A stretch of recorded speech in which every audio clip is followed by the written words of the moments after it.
Casey showed years of intimacy, then raised her glass and downed it, while her old rival Madison jumped in to challenge her drinking skills. Soon, Madison was drunk and laughing, allowing Casey to sneak out and give a handsome stranger her pre-prepared room key.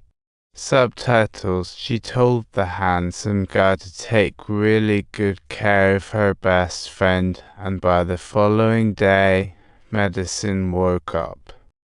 She frantically dialed Casey's number, but Casey was ghosting her. When night fell, Casey transformed into a sultry night owl, hitting up all the vibrant bars in town, pretending to be tipsy to attract men, hoping a kind soul would take her home for her little revenge plan. After every revenge spree, she'd indulge in pizza like a champ, jotting down her victims in her diary, then turning into the dutiful daughter during the day. Times o handle pipen crosira eos 2 I handle it yol acute hotel omat o circumflex arbiclas 6b8 a half umat section letter 29 to 779 current system times divide by IU pound. One day, a young customer named Ryan recognized Casey right away. They had studied at med school together, and Ryan even had the crush on her. Ryan was immediately put on the spot by an awkward comment and made a harmless joke to lighten the mood, but Casey's response only intensified Ryan's embarrassment. Now she hardly knew what to say, sipping sugar-laden coffee sweet torture. Next day was Casey's 30th birthday, and her parents had prepared lovely gifts hoping for a party at home, but Casey was totally indifferent to it. After all these years, she barely had any friends. Ever since dropping out of med school with Nina, she had been working at the nearby coffee shop. Mom hoped she'd make some friends or a boyfriend, at least not go out partying every night. Mom's friends kept asking, and Casey had no clue how to answer them. Fortunately, Dad was more laid back, just wanting her to go with the flow. But the pink suitcase her mom gave her felt like a marriage pressure signal from her parents. Even the coffee shop owner had something to say about Casey being perpetually single, threatening to fire her, so she could go out and meet new people. What gave Ryan a headache was Casey's fake number last time, while Ryan spent hours writing a funny text. Luckily, her chat partner was an oil explorer, making the talk both interesting and awkward. Seeing her old classmate so sincere and adorable, Casey finally agreed to dinner with Ryan on Saturday. They started chatting away, with Ryan making some cheesy jokes to crack Casey, but then, the dinner atmosphere turned a bit awkward, and suddenly they ran out of things to say. They had been chatting like old friends, with Ryan cracking silly jokes to make Casey laugh, but one thing puzzled Ryan.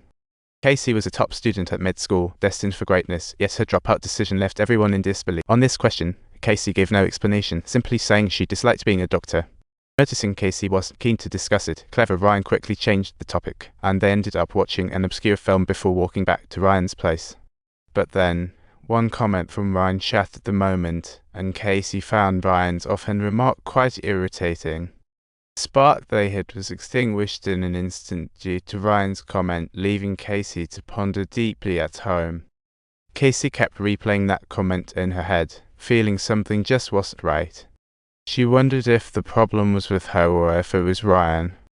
She wanted to find out whose issue was making her feel dissatisfied. After some serious thought, Casey flipped through childhood photos of Nina, feeling like she found a new direction. The next day, Casey showed up at Ryan's hospital under the guise of needing medication. In truth, Casey understood Ryan meant no harm yesterday, but she couldn't help feeling. She decided to be honest and continue seeing Ryan, genuinely inviting her to dinner at the cafe, and even the cafe owner seemed to notice Casey's shift in attitude. Seeing the lovebirds, the owner made herself scarce. During casual chatter, Ryan asked Casey if she kept in touch with any med school mates, but Casey's answer left her feeling disappointed. After years, Casey contacted no classmates, while Ryan couldn't escape schoolmates' ties. Especially her good friend Omano, who's recently set to marry a model. Hearing that name, Casey's expression froze instantly. That evening, Casey silently sat on her bed, flipping through childhood photos of Nina. Both Casey and Nina were stars in med school back then, but Nina faced horrors far worse than mere bullying. It's not just a crime, but personality destruction. Due to Omano's background, campus police let it slide. Ultimately, Nina could not escape the haunting trauma and met her tragic end far too soon. As Nina's childhood best friend, Casey felt compelled to avenge her, so she sought out Omano at their alumni gathering.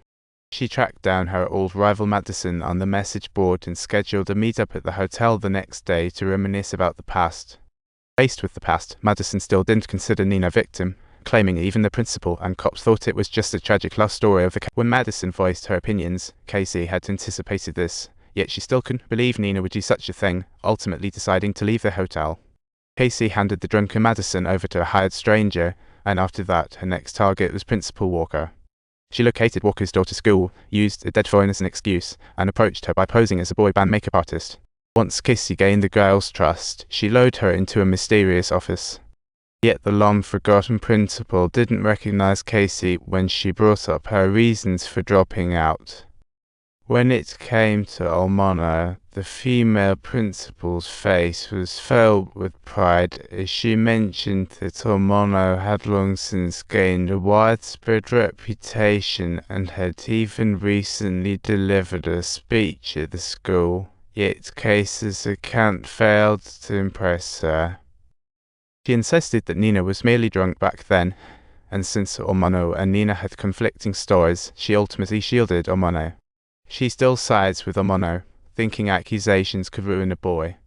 Casey's arguments fell on deaf ears, as Almano's status overshadowed Nina's identity.